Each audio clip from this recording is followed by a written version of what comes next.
presentation of the claim is everything. It's not always the case with insurance. Sometimes you can just give it to the insurance company and they'll look at it and they'll pay it. But with property insurance, there's so many things they can do to diminish the claim. You have to be really, really, really careful about where you put each dollar amount that you're seeking recovery for. So, give some examples.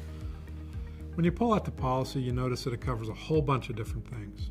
It covers business interruption, it covers property damage, it covers contingent business interruption, it covers time element coverages, it covers civil authority, it covers ingress egress, on and on and on and on. And then you look at it more and you're like, well, okay, it covers only this for this period of time, and it covers only this for that period of time. And this one has X deductible and this one has Y deductible, and they're not the same.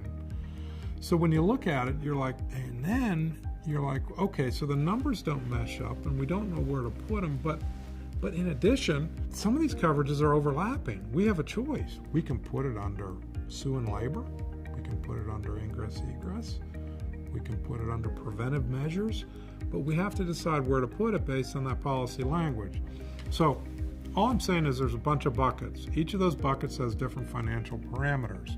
Some buckets are better than others. If you give it to the insurance company, they'll put it in the least advantageous bucket, which will give you the least amount of money.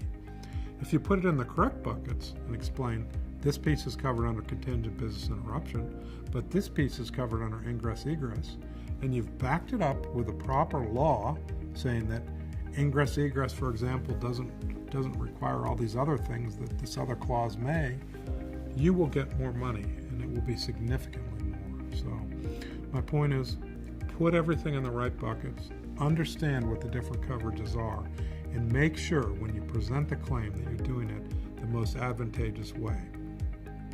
It will be a disaster if you just give all the information to the insurer and let them work out the claim for you. You will have a very low number.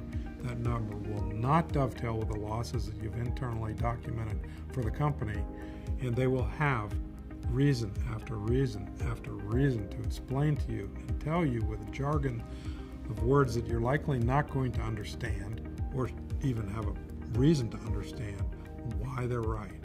So be proactive, put it in the right place to begin with, and let them go on the defensive and tell you why you made a mistake, because that's much harder to do.